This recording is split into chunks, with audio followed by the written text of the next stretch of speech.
Hello, my dear students.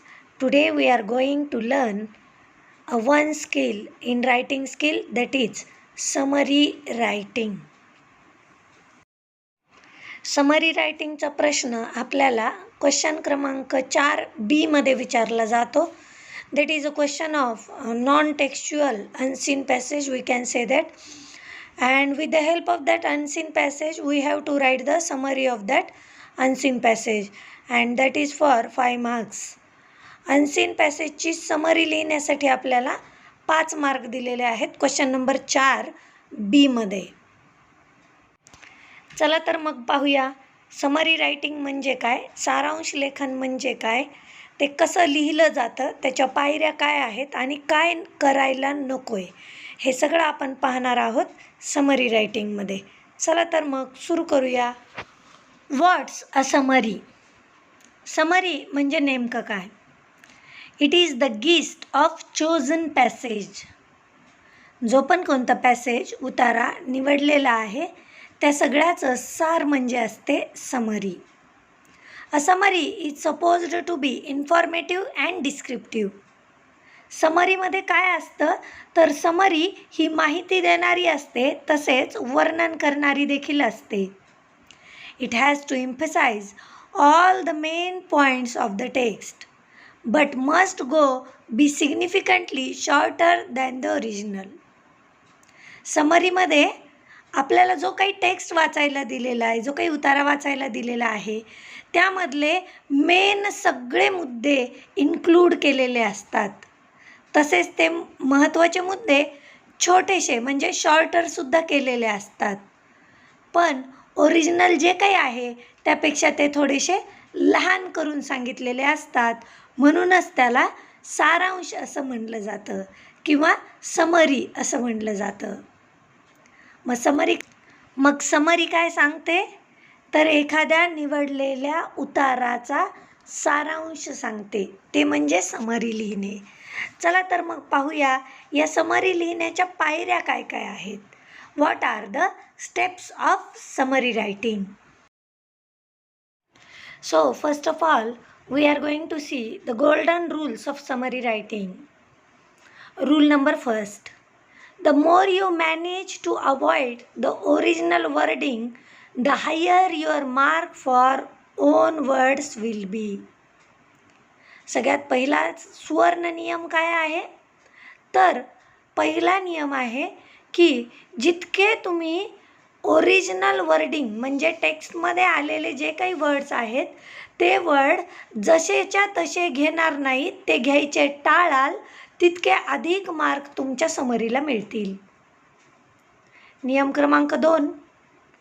Avoid lifting lines or whole stretches of the text from passage. Use your own words as far as possible. काय टाळायचं आहे तुम्हाला तर जसेच्या तसे वाक्य, जशाच्या तसा पॅसेज, जशाच्या तशा लाईन उतार्यामधनं घ्यायचं टाळायचं आहे आपल्याला. म्हणजे काय होईल, समरी छान होईल. उत्तम समरी लिहिण्यासाठी आपल्याला उतार्यामध्ये दिलेल्या जशाच्या तशा ओळी घ्यायच्या टाळायच्या आहेत. नियम क्रमांक 2. Rule number 3. Isolate your main errors. Read through your work to check for the errors. तुम्हाला काय करायचं आहे, तुमच्या ज्या महत्त्वाच्या चुका होत आहेत त्या चुका तुम्हाला नियम क्रमांक 3 मध्ये शोधून काढायच्यात आणि त्या इम्प्रूव्ह करायच्या आहेत. हा सगळ्यात महत्त्वाचा आणि गोल्डन तिसरा नियम आहे समरी रायटिंगसाठी. काय काय करायचं आहे तुम्हाला, सगळ्यात महत्त्वाचं आणि सगळ्यात सोपं तर जसेच्या तसे उतारे लाईन्स घ्यायच्या नाही आहेत आणि तुमच्या होणाऱ्या महत्त्वाच्या चुका, मग त्या ग्रॅमॅटिकल मिस्टेक असतील, फ्रेझल वर्ब मिस्टेक असतील, त्या मिस्टेक तुम्हाला इथं टाळायच्या आहेत. Now what are the steps to writing a summary. There are 5 steps for writing a summary. First step, understand the question. आता सगळ्यात पहिलं आणि महत्त्वाचं तुम्हाला हे लक्षात घ्यायचं आहे की प्रश्न क्रमांक 4 मध्ये आपल्याला अनसीन पॅसेज येणार आहे, जो कधीही तुम्ही पाहिलेला नाही आहे. मग त्याच अनसीन पॅसेजमध्ये तुम्हाला A5 पर्सनल रिस्पॉन्स असतो बघा. त्या पर्सनल रिस्पॉन्समध्ये मॉरल असतं त्या पॅसेजचं विचारलेलं. तर तुम्हाला काय करायचं आहे, तो प्रश्नसुद्धा खूप व्यवस्थित लक्षात घ्यायचा आहे. का? कारण त्यामधनं पॅसेज काय सांगतो हे तुम्हाला बऱ्यापैकी आयडिया येणार आहे ना.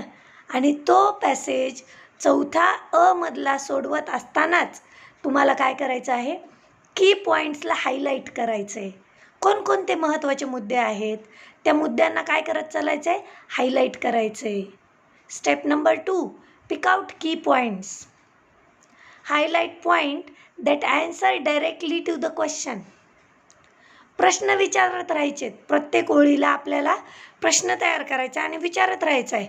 ज्या ज्या ओळींमधनं उत्तरं आपल्याला मिळणार आहेत त्या त्या ओळींना आपल्याला काय करायचं आहे, हायलाईट करायचं आहे. जेणेकरून काय होणार आहे, ते उत्तरं म्हणजे आपल्या समरीचे की पॉईंट्स असणार आहेत, मेन मुद्दे असणार आहेत. त्यानंतर रिफ्रेज इट. कनेक्ट की पॉईंट्स बाय यूजिंग कंजंक्शन. इथे मात्र तुम्हाला क्लॉजची गरज लागणार आहे ना. सबऑर्डिनेटिव्ह कंजंक्शन आणि कोऑर्डिनेटिव्ह कंजंक्शनच्या साहाय्याने तुम्हाला काय करायचं आहे, ते जे काढलेले की पॉईंट्स आहेत, ते जे महत्त्वाचे पॉईंट्स आहेत ते तुम्हाला जोडायचे आहेत. म्हणजे कदाचित असं असू शकतं की 2 वाक्य 3 वाक्यांचं एकच मोठं वाक्य आहे, तर ते तुम्हाला काय करावं लागेल, कंजंक्शनच्या साहाय्याने जोडून छोटं करावं लागेल. तुमच्या शब्दामध्ये तुम्हाला ते मांडावं लागेल. Paraphrase. Original text use synonym to paraphrase. Paraphrase जेव्हा तुम्हाला तयार करायचं आहे तेव्हा तुम्हाला काय करावं लागणार आहे, जे शब्द उतार्यामध्ये वापरलेले आहेत त्याच्यासाठी समानार्थी शब्द तुम्हाला वापरावे लागणार आहेत. सिनोनिम्स तुम्हाला वापरावे लागणार आहेत. आणि तुम्हाला अशा प्रकारचे वर्ड वापरावे लागणार आहेत ज्याच्यामुळे त्याचा अर्थ पण बदलला नाही पाहिजे. Changing words without changing the meaning. त्याचा अर्थ न बदलता ते शब्द वापरून तुम्हाला त्याचा एक पॅराफ्रेज, त्याचा एक छानसा छोटा उतारा तयार करता यायला पाहिजे. आणि त्यानंतर ते पूर्ण केलेला पॅराफ्रेज तुम्हाला एडिट करायचा आहे. कशाने साहाय्याने एडिट करणार तुम्ही, तर तुम्ही त्यामध्ये तुमचे एरर्स चेक करणार. जसं की तुम्ही जो पॅराफ्रेज तयार केला आहे त्याची रचना ग्रॅमॅटिकली करेक्ट आहे का, टेन्स करेक्ट आहे का, पंक्च्युएशन मार्क योग्य वेळेला दिलेले आहेत का, स्पेलिंग मिस्टेक्स आहेत का, आणि त्याचबरोबर वाक्यांची जी काही रचना केलेली आहे ती रचना क्लॉजेसनुसार, काळानुसार आणि वाक्याच्या संरचनेनुसार आपण बरोबर केलेली आहे का. ही 5वी आणि अंतिम पायरी आहे समरी रायटिंगची.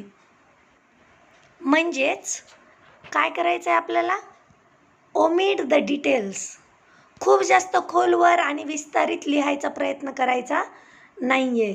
Reduce the examples. जे पण काही उदाहरणं म्हणून उदाहरणे, दाखले त्यामध्ये दिलेले असतील ते उदाहरणे आणि दाखले आपल्याला कट करायचे आहेत. Simplify the description. जे खूप मोठं भलं मोठं वर्णन केलेलं असेल त्या वर्णनाला काय करायचं आहे, छोट्या वाक्यांमध्ये मांडायचं आहे. Eliminate all repetition. ज्या गोष्टी परत परत रिपीट म्हणून त्या उतार्यामध्ये सांगितलेल्या असतील त्या गोष्टी आपल्याला अवॉइड करायच्या आहेत. Compress wordy sentence and change clauses or sentences or phrases and phrases to the words. काय करायचं आहे, तर त्या आलेल्या फ्रेजेस आपल्याला टाळायच्या आहेत. कमीत कमी शब्दरचना आपल्याला वापरायची आहे, कॉम्प्रेस करायचे आहेत वर्ड्स, आणि त्यासाठी आपल्याला कंजंक्शन मोस्टली वापरावे लागणार आहेत ज्याच्यामुळे तो जो वाक्य आहे ते लहान होईल. Use general words instead of specific words. जिथं जिथं खूप असे महत्त्वाचे आणि स्पेसिफिक शब्द वापरलेले आहेत तिथं काय करायचं आहे, आपण जनरल वर्ड्स वापरण्याचा प्रयत्न करायचा आहे, कारण ती समरी सगळ्यांना समजली देखील पाहिजे. Use shortest possible transactions. आणि तुम्हाला काय करायचं आहे, वर मी सगळं सांगितलंच आहे तुम्हाला की तुम्हाला इनडायरेक्ट स्पीचमधले डायलॉग जे आहेत ते वापरायचा प्रयत्न करायचा आहे. आणि फिगरेटिव्ह जी लँग्वेज आहे, अशी संरचनात्मक जी भाषा असते ती भाषा तुम्हाला टाळायची आहे. जितकं छोट्या शब्दात तुम्हाला मांडता येईल तितक्या छोट्या शब्दांचा वापर आपल्याला सारांश लेखनासाठी करायचा आहे. म्हणजेच आपल्याला काय करायचं आहे, जर आपली समरी सुंदर व्हायची असेल तर सगळे महत्त्वाचे मुद्दे टेक्स्टमध्ये आले पाहिजेत, including the important ideas from text. Put the ideas in your own words. त्या ज्या काही आयडियाज आहेत त्या तुम्हाला तुमच्या शब्दामध्ये मांडायच्यात. Leave out little detail and repeated information. जी खूप डिटेलमध्ये दिलेली इन्फॉर्मेशन आहे आणि परत परत आलेली इन्फॉर्मेशन आहे ती तुम्हाला समरीमध्ये लिहायची नाही आहे, ती सोडून द्यायची आहे. Use the text structure of the text. आणि त्या टेक्स्टसाठी दिलेलं जे स्ट्रक्चर आहे त्याचाच वापर तुम्हाला समरी रायटिंगमध्ये करायचा आहे, फक्त तो जसाच्या तसा करायचा नाही आहे. सगळ्यात महत्त्वाचं लक्षात ठेवा की समरी लिहिताना तुम्हाला काय करायचं नाही आहे. Write down everything. प्रत्येक गोष्ट लिहिण्याचं टाळा, जे महत्त्वाचं आहे तेच लिहा. Write down ideas from the text word for word. Ideas लिहिण्यासाठी सिनॉनिमचा, समानार्थी शब्दांचा वापर करा, जसेला तसे शब्द वापरू नका. Write down incoherent or irrelevant ideas. त्या इररिलेव्हंट आयडियाज किंवा त्याला लागून आपल्या मनाच्या आयडिया तिथे प्रस्थापित करू नका. Write down ideas that are not stated in the text. ज्या उतार्यात दिलेल्याच नाही आहेत अशा काही आयडियाज इंट्रोड्यूस करायचा प्रयत्न करू. आणि सगळ्यात महत्त्वाचं लक्षात ठेवायचं आहे की जेवढा मोठा उतारा झालेला आहे त्याच्या 1/3 समरी झाली पाहिजे, 1/3 समरी झाली पाहिजे त्याची लेंथ. महत्त्वाचे मुद्दे आले पाहिजे, समानार्थी शब्द वापरायचे आहेत, त्याच त्या आयडिया त्याच त्या शब्दांमध्ये मांडायच्या नाही आहेत. महत्त्वाचे मात्र सगळे मुद्दे शॉर्ट करून यायला हवेत आणि 1/3 झाली पाहिजे. तर ह्या सगळ्या महत्त्वाच्या गोष्टी लक्षामध्ये ठेवायच्यात समरी रायटिंगसाठी. गेल्या तासिकेमध्ये मी तुम्हाला 2 नॉन टेक्स्च्युअल पॅसेज दिले होते, अनसीन पॅसेज. त्याच 2 अनसीन पॅसेजची तुम्हाला समरी लिहायची आहे. Thank you. Stay home, stay safe. Thank you very much. See you in next period in another writing skill. Bye. Have a good day.